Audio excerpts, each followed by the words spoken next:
Hello guys, and welcome to my new video, and this is going to be a new video series. How many times can Preservation Evoker get nerfed before patch 10.07? Because there's been some new nerfs announced very recently and they are piling on. Now in this video we're going to look at the nerfs, we're going to try and look at the impact of it. I'm also testing some of them on 10.07 servers. Now keep in mind some of the servers are a little buggy, so they might not replicate or represent the true nerf that's going to happen or possibly happen in the next patch. But let's go and get started and look at the most recent nerfs to Preservation Evoker. So as you can see, there's been nerfs announced 10 hours ago, again depending on when you're watching this video, but Preservation Evoker, there's been some fun interaction that has been removed or reduced. So right now, when life bind is applied through a lower value echo with temporal anomaly, its healing value is reduced to match the value of the echo.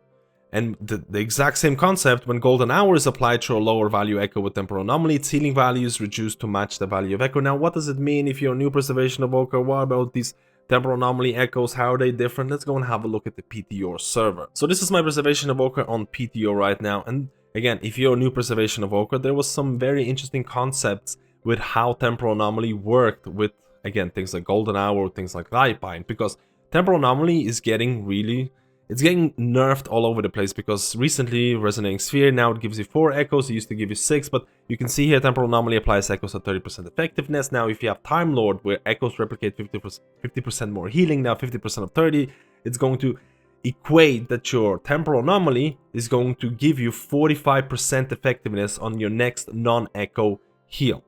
Which, again, 45%, it's not too bad. And if you look at the default echo values, you can see here spells to cast an additional time on that ally at 105 of normal healing. So your normal echoes applied manually, your next non-echo ability is going to be replicated at 105 effectiveness. Your temporal anomaly is going to give you an echo that's going to be, your non-echo ability is going to be replicated at 45% effectiveness if you have Time Lord talent, which you probably will, because everyone is going to run this in Mythic and Raids. So you basically had different values to your echoes based on which spells you're using.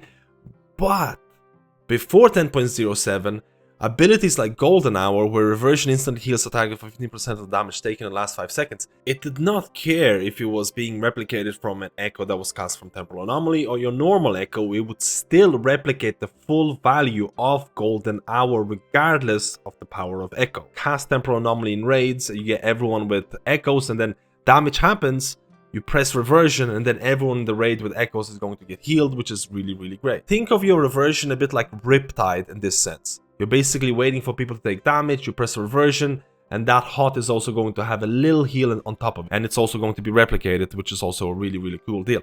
Now they're changing that. Now the golden hour is going to scale based on the echo you have. Keep in mind, I've been testing this on PTO, and honestly, right now, it seems to be bugged. I don't know, maybe I'm doing this wrong, or the PTO servers are a bit buggy, but right now, or at least on 10.07 PTO server, all of your golden hour healing is the same, regardless of which echoes you're using. So I'm not sure how this is going to be implemented, because the wording of the nerf is a little bit weird and it can be interpreted different ways, but I'm assuming it's going to be implemented in the exact same way that the life bind has been. I was talking about golden hour, the same exact thing applied to life bind.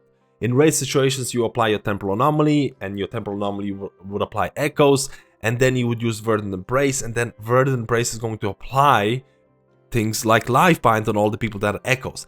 The life bind is going to be the same, again, you can read it, either partner to heal the other for 40% of the amount. That 40% of the amount is going to be the same regardless if it was applied to people with echoes from temporal anomaly or normal echoes. So you could just, you could do this really fun gameplay where you cast temporal anomalies, maybe use stasis and things like that, get as many echoes on everyone, use Verdant Embrace into Emerald Communion, and then the healing on yourself is going to be a portion of that healing is going to be replicated on everyone else, which meant that you would have a 3-minute cooldown with Emerald Communion that would be insane. It would require a lot of, how do I say, ramping and things like that and preparing for it, but it would be really, really fun. Look what's happening right now on PTO. So if I use Temporal Anomaly and apply echoes on this target, now Temporal Anomaly says 45% of effectiveness. If I use Verdant Embrace on this person, it's going to be sharing 18% of the healing to an ally instead of 40%, because you have to remember, the Temporal Anomaly echoes with Time Lord are 45% effectiveness. 45% effectiveness of 40% is 18, which means that if I press Emerald Communion afterwards, the healing replication to other members, because I'm healing a lot from Emerald Communion, is going to be severely reduced. You also have to keep in mind that there is a little caveat to this. Like, for example, if I use normal echoes to apply, if I'm using normal echoes right now, and if I press Verdant Embrace myself, you can see here the life bind is going to be at 42% value, because you have to remember the normal echo is replicated at 105%, so 105%, so 40% is going to be 42. It's not a buff overall. I just wanted to showcase how Blizzard implemented this, because I wanted to showcase that they are using the 105 values and they are using the 45% values, but I don't want to confuse people. Again, I'm assuming it's going to be something similar to the Golden Hour implementation, but I cannot test this because right now the servers are being, again, I'm not sure if it's broken, maybe I'm doing something wrong.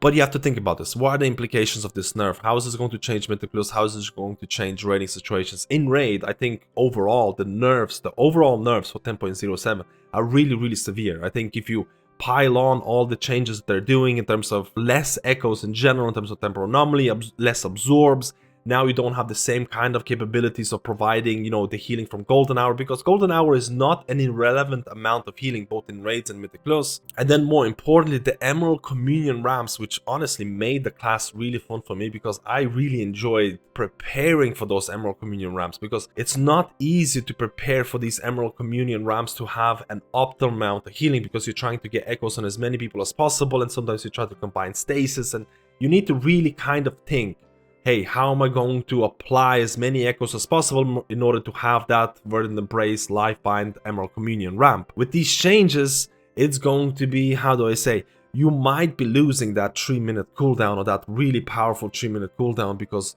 of how severe these nerfs are to Lifebind.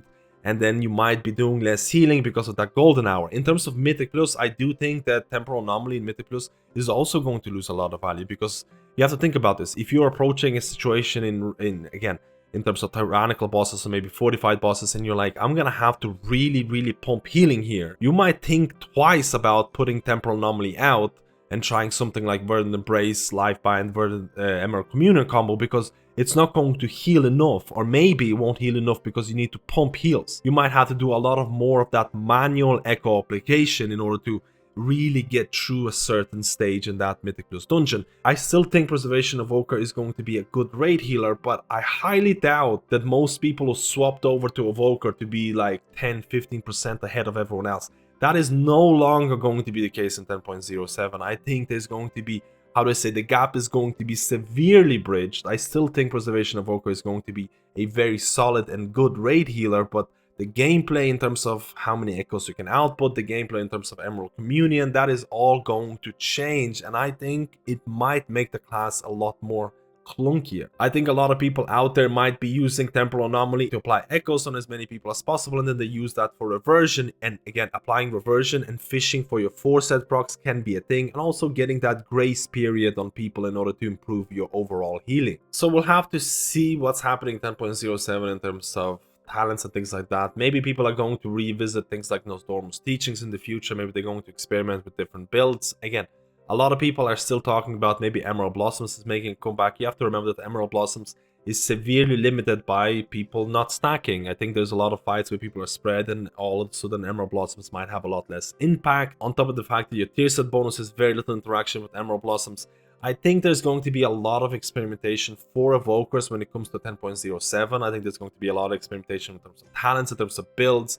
I'm not saying that Emerald Blossom is going to be 100% guaranteed build coming into the next patch, because the main nerfs that are happening here are to do with Temporal Anomaly, and I think you can still run that Echo build and still have good time with this. But I do think there's going to be a lot of uncertainty depending on who you ask when it comes to 10.07, especially Preservation Evoker in raids. I still think Evoker is going to be a top tier healer, and I think it's still going to be very strong both in raids and Mythic Plus, but their dominance, I can almost guarantee you, is going to be bridged, if not even overtaken, by certain healers in certain content. Guys, let me know how you feel about these changes, and I'll see you in my next video.